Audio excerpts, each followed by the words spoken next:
All right. How's everybody doing? Good. Fine. Okay. Y'all ready to get into the word yet? Yes, sir. Yes, sir. How many people got a spiritual appetite? I'm hungry. You know what the Bible says? The Bible says, blessed are they that hunger and thirst after righteousness, for they shall be filled. So what does that mean?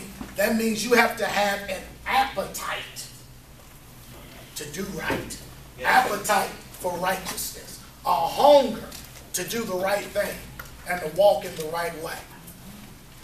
And the Bible says the ones who have that appetite and that hunger are the ones that are blessed.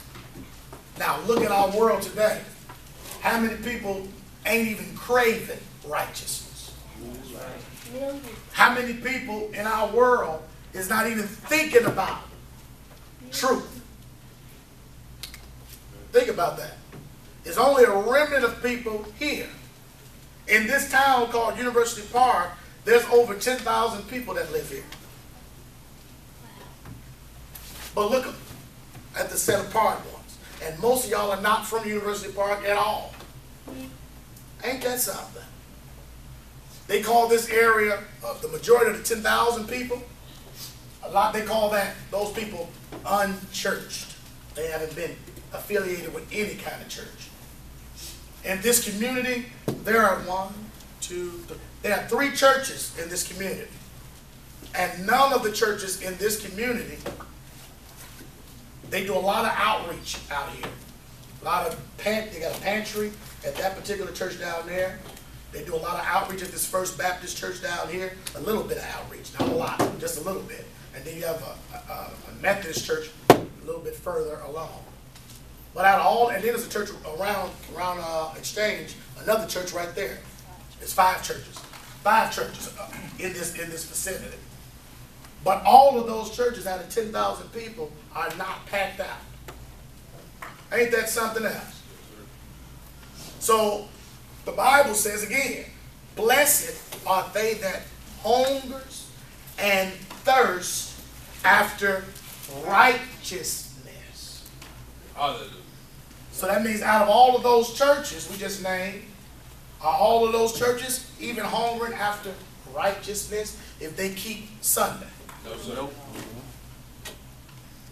Are y'all hearing this? Yes, sir. Now, I want you to know that today, get ready to be offended.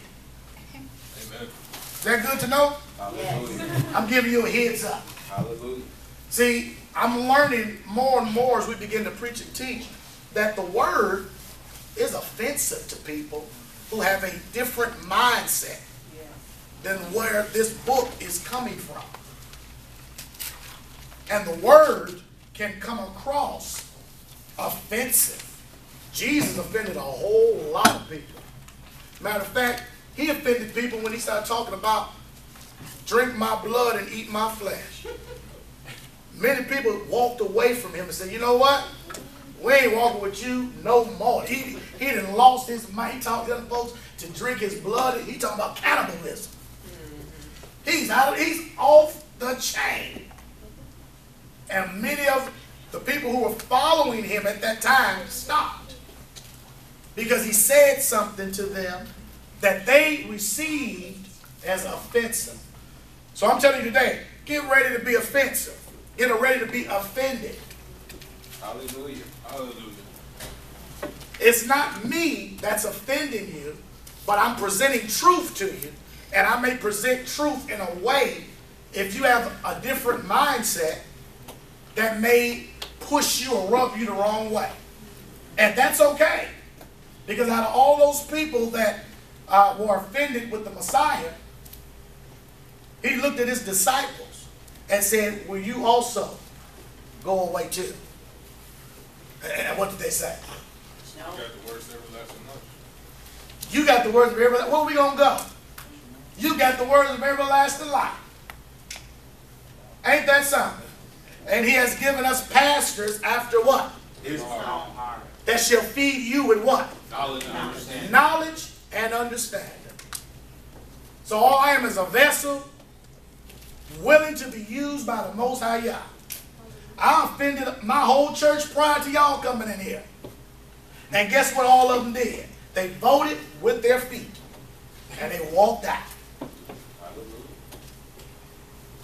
Now ask me, did I stop preaching? Did you stop preaching? I didn't stop preaching, brother. I continue right on. We happy about that. Ain't that something else? But as you continue to preach on, it's like I've never stopped. 5 years ago, all the way to now, I've never stopped. I've been preaching every Sabbath. After a whole church walked out on Sunday, I said, next week we're meeting on a Sabbath day. Wow. And I only had a family left out of all the people that I had before. And that's quite a bit. Nice little large size. But they all said they wasn't walking with me this way.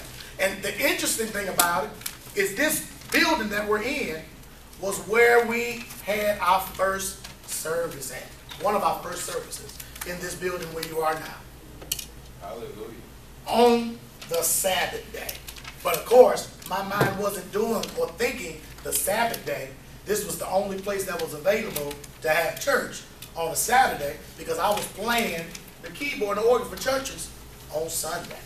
Oh, okay. Now, those church people that came, boy, they came in here and just had a good time. We shouted and danced and cartwheeled up and down this place. Then we moved to a place in Park Forest. Then we moved to a place in Crete. When we got to Crete, then the father started dealing with me about the Sabbath day. I started doing the church on Sunday here. And the father started dealing with me about the Sabbath day. Now, they were with me all that time when we were doing service on Saturday. They were with me all that time. What they didn't like is the fact that I said, the Bible said do it on Saturday. They said, now it's different. At first, when we were doing it on Saturday, it was just because that was the only option we had to do it. But we've been doing it on Sunday now, and ain't nothing wrong with Sunday. Now you telling us the Bible. You trying to take us back to the law. Y'all hearing that? Yes. So we're not going to come on Saturdays now because you said the Bible is telling us to do it. What kind of mindset is that? That's something else, ain't it? That's a bad mindset. But they were with me on Saturday all that time before. It's already there. But when I said the Bible is telling us that we got to keep the Sabbath day, then all of a sudden, no, we don't want to do that now.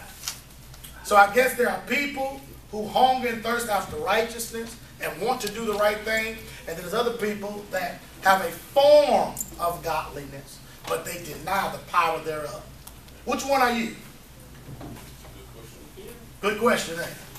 All right, we'll let it stay rhetorical.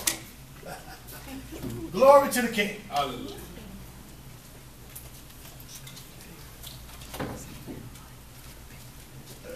Feast of Trumpets. Today we're going to deal with hear the sound and remember. Hear the sound and remember. Everybody say hear the sound. Hear the sound. And remember. And remember. And we're dealing with the Feast of Trumpets. Jeremiah 17:4. What did it say? And thou, even thyself, shalt discontinue from thine heritage that I gave thee. And I will cause thee to serve thine enemies in the land which thou knowest not. For ye have kindled a fire in mine anger, which shall burn forever. What I want y'all to understand and see is Jeremiah is telling us something. He's telling us that we're going to discontinue from our heritage. And we're going to discontinue from something that we've always did before. But we forgot. Because he said we would discontinue from our heritage that he gave us. And he would cause us to serve our enemies in a land which thou knowest not. Why? Because we have kindled a fire in his anger that shall burn forever. So in other words, we did something, our ancient ancestors did something to cause us to have had gone into slavery, to cause us to have to serve our enemies. They did something really to get the Most High Yah really upset, to where his fire is burning against his people. And he caused us to be dispersed into all of the lands, or all of the nations on the earth. And we would discontinue from what he gave us. Everybody understand that? Hellenized. Everybody say Hellenized. We as Israelites, we are in captivity today. And because we're in captivity, we have adopted the lifestyle, the customs, the ways, and the attitudes, and the beliefs of the religious pagans around us. That's what we have adopted. And that came through because of the fact that we were Hellenized.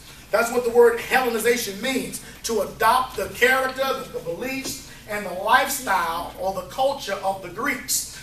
If you don't have the Apocrypha, you need to get the Apocrypha, because the Apocrypha begins to talk about this in great detail in Maccabees, what the Greeks did to the Israelites.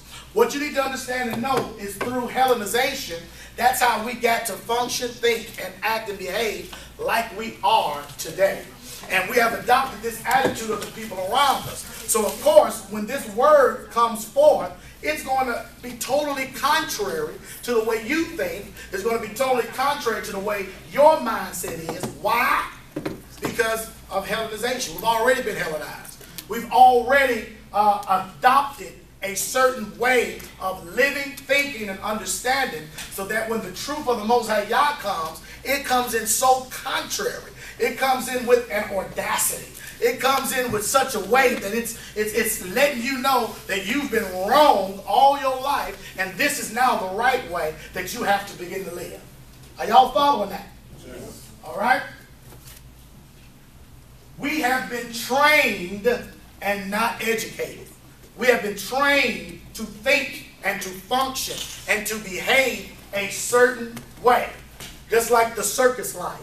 There's a difference between the circus lion and the lion that's out in the wild. The circus lion, because it's been in captivity, it's been trained to be quiet. It's been trained to get up on the stool.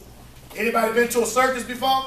It's been trained to go through them rings. You know, and the guy got his little whip, making them circus lions do all these tricks and do all that acrobatic type of things, and doing all the stuff that they do in the circus. The reason they've been like that is because they've been trained. Now, you go try to do that to a pack of lions over there in Africa somewhere, and got your little whip right there, and you tell them, turn over on your back. I want to rub your belly. What do you think those lions in the wild are going to do? Right, because they're in their natural habitat. They're in there. They ain't have this training of being locked up, being deprived of food, being deprived of, does that sound familiar? Yes. Being deprived of human rights. To not even be a human. Be considered, what? 2/3 human. 2/5 human. 2/3. 3/5 human. That's it. I got the numbers backwards. Are y'all hearing this? So we've been trained and we haven't been educated in the things and the way of Yah. But we've been trained in this American system. We know what our rights are, so-called, right? We know that we got a right to remain what? Silent. Look at it. Look, it's right in your heart. If we don't want to say anything, we can plead the what? Yeah. Ooh, look at that training. My. Do we still got to sit in the back of the bus? Why? Because Rosa did what? She refused to get up her seat, right? Now we got some civil rights. Are y'all hearing this? So what we understand is that we've been trained to think and function a certain way. I was a teacher for about 15 years in a school, and I taught pre-K through 8th grade. One of the things I noticed while I was in that time, in that period of teaching, was that we all taught the children the same thing. Y'all know what the universal thing is? That everybody is trained to do from the time you are in pre-K to the time you are an adult, and you do it automatically. Count. No. You get in a line. Oh, yeah. I don't care where you at. You go into a place, a restaurant, and you see a line, what do? You get in the line. What you ask, what is the line start? Are y'all hearing this? Yes, sir. Yes. Don't y'all do that. Yes, sir. You go into a currency exchange, you see a line, what, do you just jump in front? No, sir. You know why? Because we train you as a little baby that you're going to have to stand in a line. Yes. And I used to wait. This ain't no line. I want the line to be straight. We ain't going nowhere till you get in the line. You know, as a teacher using those kind of tactics. Oh, okay, y'all don't know how to get in the line. Okay, we're going to practice getting in the line.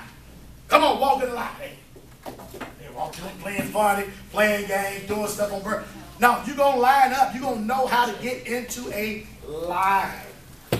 And no matter where you go, I don't care where you are, It's a line that you got to get in